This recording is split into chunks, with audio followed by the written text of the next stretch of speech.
Yes, the Nuggets are good enough to win the title. Yes, this is a season where they don't need to make a huge trade.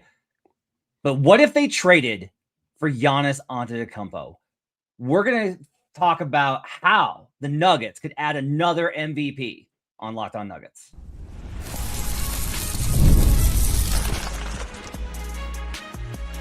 You are Locked On Nuggets, your daily Denver Nuggets podcast. Part of the Locked On Podcast Network, your team every day. Welcome to Locked On Nuggets, your daily Denver Nuggets podcast, part of the Locked On Podcast Network, your team every day. Thanks for joining us and making us part of your day, making us your first listen and being an everydayer. We do appreciate each and every one of you joining us at youtube.com/LockedOnNuggets or wherever you get your podcast. We especially love those who join our Everydayers Club, which you can join at lockedonnuggets.supercast.com. You can get stuff like I'm going to do the Nets scouting report for tonight, which will be great because I get to learn the names of who plays for the Brooklyn Nets. You can also catch analysis from Ryan Blackburn on trades and money and how all this stuff works. Lots of great stuff in there. Our Discord is bumping. It is growing. We've had a lot of new signups lately. Get in right now because you can also get a discount, which we'll talk about a little bit later in the show. My name's Matt Moore. I've been covering the Denver Nuggets as a credential reporter for 14 seasons, from CBS Sports to Action Network. I write for Fansided. You can catch me at Hardwood Paroxysm, and I have a special Nuggets-focused newsletter called The Denver Dig. His name's Swipe. You can catch him at, I'm sorry, you did this to me before. Is it The Player's Choice or just Player's Choice? Player's Choice. Just Player's Choice. Yeah. The Player's Choice sounds like a gentleman's establishment. It does sound like a gentleman's establishment, which I'm sure that you would be a fine employee of if you chose to work there. I would not personally, but shout out to you. To each his own. To each his own. Best Player's Choice. Player's Choice. You can catch him on Hurricane Teabag. Definitely would. You can catch him on the press box. You can catch him on NFL Game Night. You can catch him on NBA Game Night. And you can catch him on his own channel, Swipe a Cam, on Twitter and YouTube, where he breaks down every Nuggets game after the game, oftentimes yelling. I love his standard thumbnail is just him yelling, and it's great. On today's show, we're going to talk about I have a question for Cam that we're going to start with about where the Nuggets stand. In the second segment, we're going to talk about, okay, we all know that it's crazy, but what if the Nuggets traded for Giannis Antetokounmpo, who is available out there? And if you're asking how could they possibly do that, I do have some ways to make that happen. In the final segment, we'll preview the Nuggets game versus the Brooklyn Nets tonight without most of their starters. Okay, here we go. Before we get to the Giannis stuff, I want to ask you a bigger question here because you're somebody who you've suggested a lot of trades. Our Discord has suggested a lot of trades. There are just a lot of trades being bandied about. And I totally get it because I think trades are super fun. Whenever there's kind of this pushback in modern intelligentsia of you shouldn't talk about all the transactional stuff. You should just enjoy the game. Well, you can do both. One of the ways I got into this was I was just sitting around in a boring office job when I didn't have any work to do and I was trying to kill time on the clock, coming up with trade ideas. I've come a long way since then in terms of how I look at trades and how I look at how front offices operate. I know a little bit too much at this point to be able to have as much fun as I used to. I just want to ask you this though, Cam. This is the big one. Okay, they're going to try and get under the tax. Good for them. No one should be rooting for this if you're a Nuggets fan. No one should be rooting for it. You don't have to be how dare you, because they can do it and not hurt the team. I am just not we should not be raising banners and flying flags for, yay, KSE saved itself $7 million. I don't you should not care about that as a fan. From a championship aspect though, man, I am firmly on they do not need a trade. They are right where I think they need to be. I think that there are risks that come with doing deals that can disrupt chemistry, that can disrupt locker room, that can change things, take away things that are really good. I think they've got enough. They've got the right personalities, the right talent, the right combinations, the right versatility. I do not think they need a trade. Do you think they need a trade? And the best way to do this, I think, as always, is on a 1 to 5 scale. 1 is me, where I'm they do not need to do a deal. Just stand pat. 5 is they absolutely have to make a trade or they are not winning the title. Where are you? Oh, I mean, it's a 1 in terms of like what actually do they need in order to accomplish the goal of winning an NBA title this season. I don't think need is the question when it comes to a trade like this. You know, when you have a player of Giannis Antetokounmpo's ilk, which for me is still a consensus top 3 player in the league, I think he's obviously dealing with a lot of injuries. I think that if you watch the Bucks this year, his energy has waxed and waned because he knows it's a losing situation that he's in. I don't love the basketball fit at all with him and Doc and the rest of the roster. But if the Nuggets made a trade like this would be the kind of trade that this puts you in best team, best chance, best opportunity window for the next several seasons, because you then have maybe the 2 best players in the league in their prime at the same time on the same team. And I think Giannis Antetokounmpo, for all the things he does really well, I mean, you want to talk about shoring up the Nuggets' weaknesses, he would be the best rim protector and defender the Nuggets have had in the building since Marcus Camby. Like, he might be better than Marcus Camby at doing a lot of those things. I think he would be a positive plus add. I think the offensive stuff would be great with him. I think that obviously he'd be its own engine. I mean, you want to talk about non-Jokic minutes. I mean, the Jamal Murray, Giannis minutes, and then the Jokic Giannis minutes would be incredible. The Giannis by himself minutes with whoever is left on that team, they would be incredible. I mean, the energy level. I mean, think about trying to have to guard the Jokic Murray pick and roll, and then you got like a low man Giannis instead of AG, or you're guarding a Jokic Giannis pick and roll, and now you got Giannis, running the 4-5 switch, running to the rim, or Giannis is dribbling the ball and he's using his infinite length to get around that screen, and he's finishing over the top with his left hand because you can't stay in front of him. Or then even just Giannis and Jamal Murray, like, Giannis is still like such a good passer and a playmaker, and he puts so much pressure on you at the rim. And I think something that Giannis has never been able to do, he's never been able to play next to somebody where he doesn't have to spend near the offensive energy to score 28 points a game. I mean, he would have the easiest 28 points per game he's ever seen in his life playing in Denver. So I think the defensive energy that you would get from Giannis on the other end, knowing that that's literally like he can just kind of go 70% on one end, 100% on the other end, I think Giannis would be incredible. I mean, this is obviously like the pipe dreams of pipe dreams. Good things like this don't happen to Denver. We know this, Matt. We talk about, NBA lore all the time. Denver's not one of those cities. The best thing that we've ever gotten in Denver is Peyton Manning deciding that, hey, I don't want to play for the Tennessee Titans. I want to play for Denver. Well, that was John Elway. This just doesn't happen for the Nuggets. And so I'm of the mindset there's a 0% chance. But, Matt, if it did happen, I think you, even in this hypothetical you're doing, I don't even know how you would respond to Giannis becoming a Denver Nugget. Legitimately. I would respond shock and skepticism is like how I would do it, which is very much on brand for me to be like, is this actually a good thing? Giannis has not historically been great in pick and roll dynamics. And so the idea, like you kind of mentioned, is like, what if you just put him in the dunker, right? That's not what he's going to want. He's going to want to isolate, and that takes possessions away from Jamal and Jokic and lets them rest, which is good. I think the inverted pick and roll with, not really inverted, the pick and roll with Giannis and Jokic would be just an absolute dread nightmare. It'd be absolutely horrifying. So I think the idea is like really interesting, but you also do kind of run into, I think one of the interesting things about it is Jokic's ability to spread the floor, because we have seen, okay, what's like one of the best versions of Giannis when he had Brook, right? Mm-hmm. Okay, so you're able to play 5 out, clear the lane. Jokic acts as a floor spacer that clears out the lane. You would still have enough spacing. There's all these kind of ways to get it done.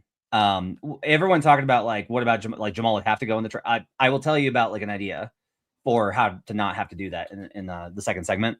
I want to kind of circle back though here before we go to the next segment. And I just want to kind of ask you, beyond this Giannis trade, how much are you just like, you need to go get a backup power forward? You need to go get, like, I know how much you want IO. You need to go get an IO level player. You need to go get another ball handler. Like, how much are you on that wagon? Like, how much do you think they need to do that kind of a deal?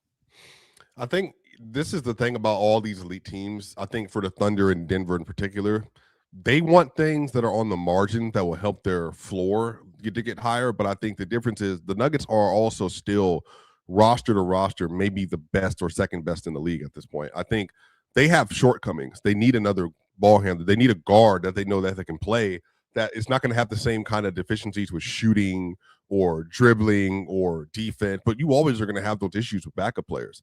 I think the biggest need they have is for a guard that can kind of be a combo guard that can do some of the things that Jamal does, and he can play defense. But again, you don't find those. Those are like your Ryan Nembhard, your Nickeil Alexander-Walkers, and your Ayos. There's a reason why teams don't let those players go unless you're the Utah Jazz with Nickeil.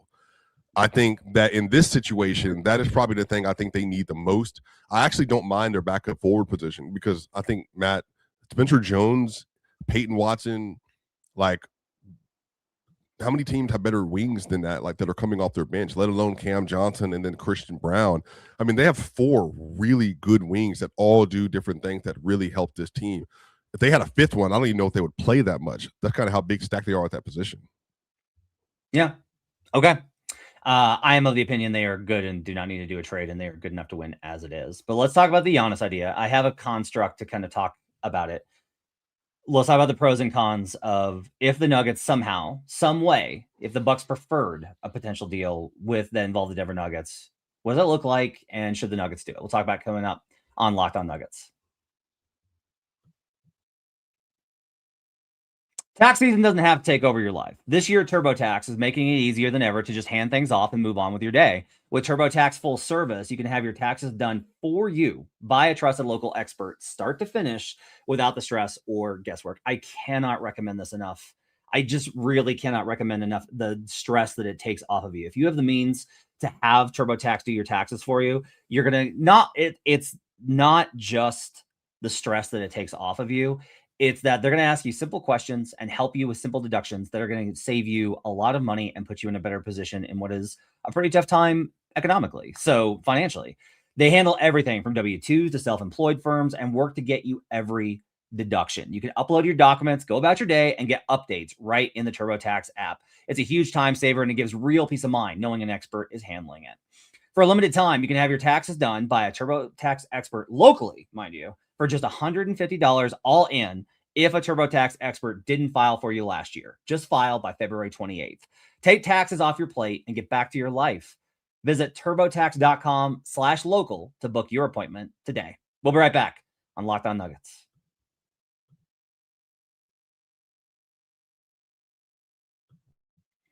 The NBA trade deadline's basically here, and we want to give you a free month of our new Everydayer Club to help you get ready. If you need a group chat to keep up with the chaos, just join ours. The Everydayer Club gets you access to our group chat on Discord. Just trade idea after trade idea after trade idea. You want to keep up with the latest news that is only Nuggets without having to sort through all the other stuff on social media? Get in our Discord. It is where you're going to be able to find it. We have commentary during the game. Ryan and I are at the arena most nights, and if we're at the arena, we are giving you updates on what's going on in the building. Is the guy going to the bench? Is he going back to the locker room? What are people saying? What's the vibe? All those type of things, plus exclusive content only available to our Locked On Everydayers. You also get ad-free versions of the show, and if you sign up by the trade deadline on February 5th, you can use code DEADLINE to get your first month free. Tap the link in the show notes to learn more. All right, man. You popped in immediately when the Giannis thing broke yesterday, which I don't even like. It's up to debate about how much what breaking means in this context. And we're immediately throwing out an idea of like a simple trade for Giannis Antetokounmpo. Say what you wanted to offer, and then I'll tell you I can build off of it. Yeah, I think the general idea was Aaron Gordon plus Cam Johnson plus Peyton Watson, which gives them now players, good players, tradable, continued players, Cam and AG, but also gives them a true blue chip building block, which is obviously the prize of restricted free agency at this point for a lot of teams, in Peyton Watson. And they also have the ability to give them all the swaps that they have from now until 2032, I believe. And I think they could also do some more asset hunting if they wanted to. That is the first thing that came to my mind, that they would trade those 3 players in a deal that would include Giannis. And I think for the money, they might have to do Kyle or one of the other players in the rotation, maybe Gary Trent or Gary Harris, but that's the general construct of the deal. Okay. For those that are saying that you don't need him, you don't. You can win the title without him. For those asking, somebody was like, Giannis's defensive rating is only a point better than Jokic's. Is he really better defensively? Yes, he is. It absolutely it fixes all of your defensive problems pretty much instantly by bringing an elite rim protector. Like the ability for Giannis to be able to make that weak side rotation. Giannis is not as good defensively as he was 3 to 4 years ago, but a lot of that is because of the kind of usage and mileage that he's put on. It instantly changes when you give him the comfort of not having to play as many on every single possession. Think of this as Kevin Garnett joining the Celtics, with Giannis at a younger point than KG joining this Nuggets team and he's not just like, he's going to get his, you can guarantee he's going to get his, but there'd be so many opportunities for him to get easy baskets next to Jokic, for Jokic to not have to do everything, for Jamal to be able to take a piece off of this. It all kind of works together. Now, again, I don't think it's reasonable. I don't think it'll happen. This is a pipe dream, but I do think it's interesting to kind of talk about. And if you're like, what would they possibly be able to put together that would compel them? Well, this. I did not have time to build a graphic for this, so it's just on the screen at youtube.com/LockedOnNuggets. The key here is a third team. This is going to be the key with both, I think, the Minnesota Timberwolves and the Knicks' attempts at getting him. It's not about sending those assets to Milwaukee, because Milwaukee no longer needs veteran players on big contracts. They want to move away from that. What they want to be able to do is break this down into smaller pieces they can trade off, save money, and get young players with upside. So you are going to take the core of what Swipe talked about. It is going to be AG and Peyton Watson. I want to say very much up front, I am universally against trading AG in every single situation. I think that there are players that mean too much to the community, the team, and the fans. And if it's like, okay, but for Giannis, no, I really don't believe. No, no. Like, AG is a folk hero here. He is Mr. Nugget per DMVR. It's what everyone calls him. They actually call him that in the freaking arena. Like, he is the heart and soul of this team, and you lose something significant by trading him. However, if you want to explore this, this is what this looks like. Cam Johnson, Zeke Naji, and Peyton Watson go to the Bucks. Aaron Gordon goes to the Hornets along with Kyle Kuzma. The Bucks get Miles Bridges because they actually have shown interest in him, and he's on a 2-year deal that expires. Colin Sexton for the expiring money. They will pick up the Nuggets post-Jokic, post-Giannis draft picks and have an excellent chance of getting good draft picks later.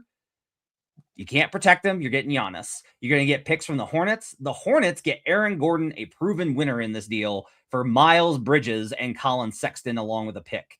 That's a pretty good deal for them to be able to upgrade. You had Aaron Gordon to LaMelo Ball, Brandon Miller, Con Knippel, and Ryan Kalkbrenner, and all of a sudden the Hornets look like a serious playoff team in the Eastern Conference.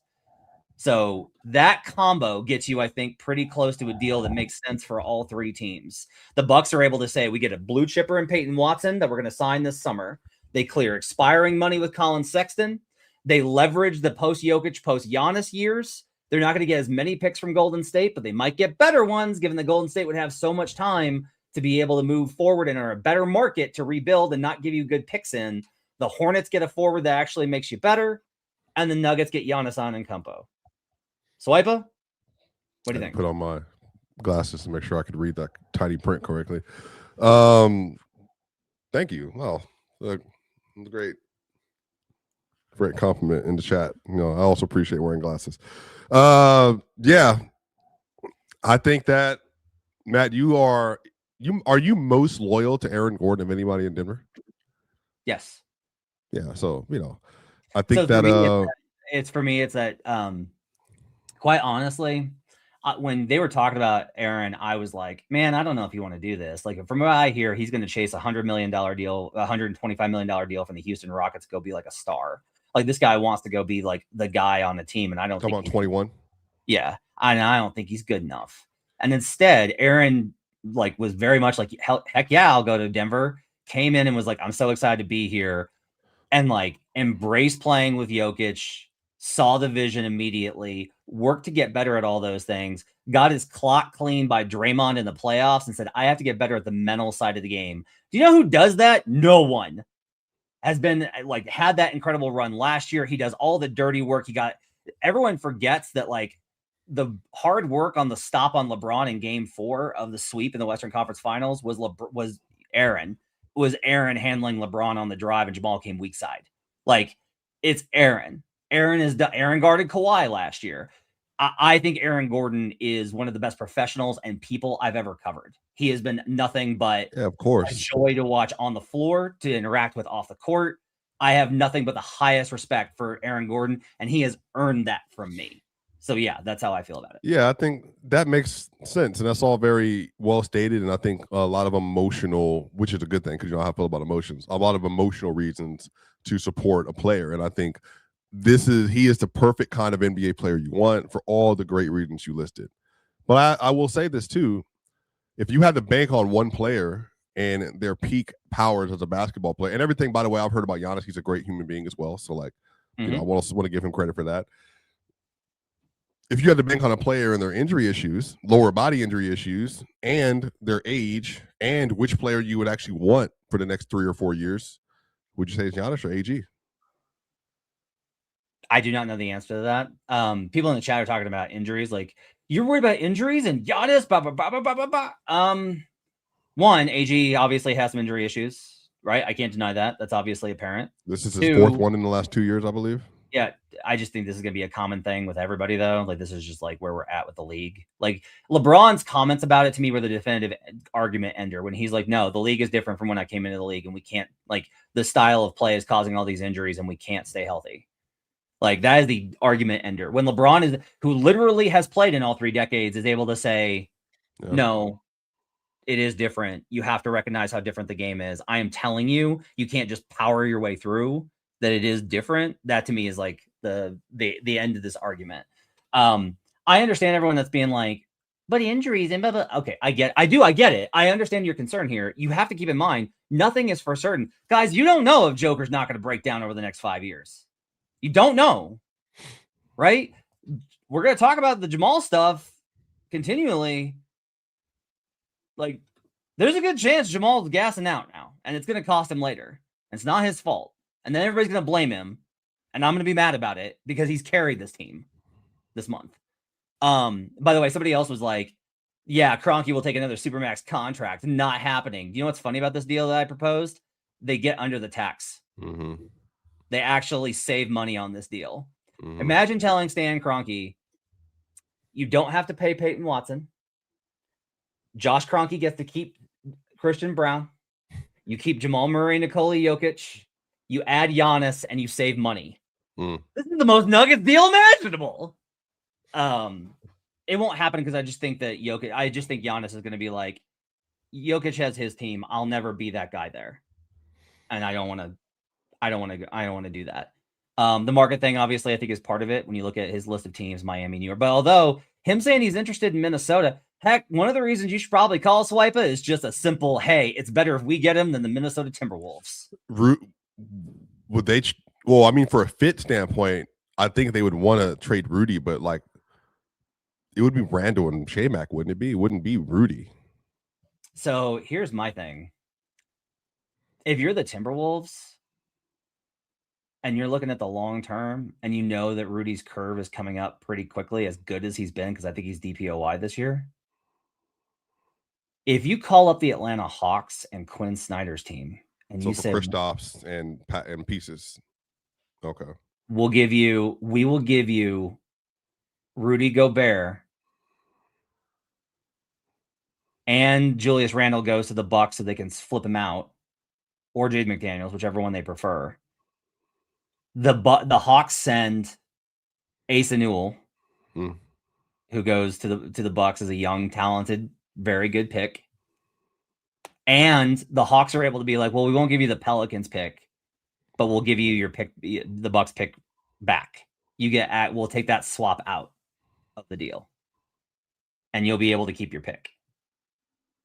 You do that combo, and all of a sudden it's like, wait. So the Wolves get to keep, obviously, Ant. They keep Jaden McDaniels or Julius Randle. Dante. They get Giannis. They keep Dante. And they just give Juan Berenger the center minutes. You just build around Bernier. Like, you just build around Bernier, who's already shown to be really good. And you get off of the end of Rudy's career before it gets negative. So anyway, some interesting ideas. Appreciate you guys bearing with us for that. We don't think it's going to happen. He's Like if I'm the NBA, I am Silver. I am literally calling the Bucks and being like, I don't care what you do, you cannot send him west. We cannot have the 5 best players in the league in the Western Conference. He's going west though. I don't know. We'll see. Yeah. I mean, look, I just tell you, I am very skeptical that the Warriors are actually that they're interested in this absolute garbage platter the Warriors are offering. It is the worst deal imaginable. There is no that's including Jimmy on the ACL? Yeah. Or no, it is. Oh no, Yeah. that's crazy. Yeah, it's crazy. Yeah. It's crazy. Yeah, hey, you get a cancerous 37-year-old who makes everyone around him miserable when he's not happy, coming off an ACL surgery. But the good news is that you get a player that a Hall of Fame coach literally does not play and that we've overpaid because ownership likes him. Get excited, Milwaukee. No, it's terrible. Coming up, what's up with the Nets? They're going to play the Nets. Yegor Devin's not going to play. I'm bummed. We'll talk about the Nets game coming up on Locked On Nuggets. Let's be real. Managing your finances can feel overwhelming. Between subscriptions you forgot about, bills that keep going up, and trying to figure out where all your money actually goes each month, it's easy to feel like you're losing control. And who has time to track every transaction or hunt down hidden fees? That's where Rocket Money comes in. The personal finance app that helps you take control. It finds and cancels your unwanted subscriptions, monitors your spending, and helps lower your bills so you can grow your savings. One of the great things about it is it will give you updates on, hey, this subscription went up. So all those like, we're changing our terms of service, or like those little things that they sneak in there. Rocket Money lets you know that. Rocket Money lets you know when a subscription is coming up that you completely forgot about, so you can get ahead of it. It's going to track all your subscriptions, and you can cancel them right in the app with just a few taps. No more hunting down customer service numbers. I've used it. It's been so helpful for me. It's helped me negotiate deals and get them lower. It's been terrific. Let Rocket Money help you reach your financial goals faster. Join at rocketmoney.com/lockedon. That's rocketmoney.com/lockedon. rocketmoney.com/lockedon. We'll be right back on Locked On Nuggets. Back here on Locked On Nuggets. Thanks for joining us and making us part of your day. Appreciate you guys being with us. Okay, they're going to play the Nets tonight. No Jokic, no Cam, no Christian, no AG. Valanciunas starts. I would assume Jamal's going to play. I don't think he's on the injury report. Although Adelman did say that it's an everyday kind of thing. Like it's going to be hit and miss with Jamal pretty much every game about his availability. So that's going to have to be something to kind of think about. I want to ask you with the back-to-back versus the Clippers tomorrow night. It's a home, and they never want to sit him. Would you sit Jamal tonight or tomorrow? Well, knowing you, I think you're of the Popovich mentality. So I think you would play him tonight and then sit him tomorrow, correct? If they were full health, I actually would flip it. If they were full health, I would flip it. Mm-hmm. The situation they're in is different now. So now it's like, okay, let's say that you have a 30% chance or a 70% chance to win this game, right? If you take Jamal out, that probably drops to about 58 to 60% to win this game. Mm-hmm. Okay, you're still favored because the Nets have been terrible in January. They're taking their faces off. If you were fully healthy, I would be like, no, rest Jamal tonight, have Peyton and Christian and Yoke absolutely destroy them. Mm-hmm. And then tomorrow night play full complement and go up against the Clippers. That's how I would do it. Because that maximizes your percentage. Like the real key here is like, how do you maximize your percentage across the two games? But they're not healthy. So I think it's just like, take the win that you can get better. The problem is just like, if you play Jamal and you lose, okay, well now you've lost 2 in a row. Now it's like Jamal's going to be like, well, we can't lose 3 in a row. I got to keep us up. And he's going to want to play. And I'm just like, no. That week, that All-Star, well, he's going to be off for All-Star. But that week, technically off should help him a little bit, even though he's going to be busier than he's normally. I mean, it depends on if you think this is. I think nobody knows except him. Is it more physical or is it mental? Right. The All-Star break is great for the mental break. It gets you out of the grind of every single game. But physically but it's actually like a little bit more taxing in some ways. It's like it's less taxing than the NBA schedule, but you're dealing with like they act like it's all the media stuff. That's a lie. You know what it is? it's corporate event, corporate event, corporate event, corporate event. Come meet and greet all of our sponsors so that we can help make money, and you can also get partnerships that might lead you to money as well. It's the networking opportunities. It's the MBPA meeting. It's the MBPA party. Like, it's all that stuff that winds up taking it out of you. It's not physically, it's a good break for him. But if you think it's a mental fatigue, then, and like just general exhaustion, then no, All-Star's not going to help him that much. Yeah, it's tough, man. Jamal seemed to concede that at the end of in a press conference that it didn't seem to be physical. He was more mentally, he was off. He just said it wasn't his night. And I imagined him going 7 of 18 and Peyton Watson going 6 of 20. I think that's something they want to get rid of. So I do think they both play tonight. And I think they're going to play versus the Clippers too, brother. I'm not going to lie to you. I just hope that they're able to get through this game kind of quickly. Bro, just kind of how it's working right. Yeah, I mean, they're not. I'll just tell you, like, as bad as the Nets are, the Nuggets are not good. They're a good bad team. No, they were a good team they were a good bad team in December. Have you seen them in January? Well, and when Porter plays, they have been a good bad team. It's just like I think that's been more contingent on them. They're like not a good performing team, but like he makes a 16-point difference for them this year when he plays. So I mean, I get it. I understand. And that was like a really adorable month that they had. Adorable. It's nuts. But genuinely speaking, like their performance in January has been like they literally just gave Jordy a Christmas bonus of like you get to win for a month. With Michael Porter Jr. on the floor, like with him off, it's a 15.2 differential in January. You're absolutely right. They're way better. They're still minus 5.2. Yeah, for sure. They're a bad team. Yeah, for sure. No, like -2 is like you're a bad team, but not that bad. -5 is like, no, you are atrocious. Like you are bad. And so like they are, and you know, he's obviously going to play tonight and try and go off, and he probably will. He'll probably go off on this team. But I just think, I don't know. They need to put him away. I would say they just have to get. I just don't know where they're. Really bad. I think they're really bad, but I don't think the Nuggets can put anybody away. They did a couple weeks ago. They just haven't had the energy to do it. Who did they put away? I'm trying to remember who they put away. Let me put the schedule up. Hold on. Yeah. So I'm not saying they haven't. I'm just trying to remember who it was to give a frame of reference. They had the Boston game, the 76ers game, and all of them. They had the Washington game was not put away. The game versus Dallas, they were up 23, but then Dallas came back for a little bit. They won that one by 9. Yeah, that's actually the best comp. The Mavericks game is the best comp because that team also sucks. Yeah. So I just think like, but with the exhaustion level, I don't know. I think this is probably going to be like to the bone again. I think they're so run down. They just feel like they're waiting for 4 people to get back. I just got to ask. I'm going to ask Adelman pregame if I can get in there. I may not be able to make it. I have some stuff going on, but I want to ask Adelman about what the process is like for knowing you got to manage Jamal's minutes and not. Yeah. And what that conversation. This is one of the things that frustrates me most about the NBA is there are these things that are secrets that the league just will not cop to. Like one of them is, and I've fought against this for years and years and years. There is this idea always that like, well, the coaches decide how many minutes you play. Like Joker even does this where he's like, I just play when the coaches tell me. And like, that's a lie. Like, I know that's a lie. Like the players have impact on how many minutes they play when they go back in. If you make money, you get to decide those things. Zeke Naji can't be like, I'm going back in. Sit down, Zeke. But like, if Jamal's like, I gotta get back in, put me back in.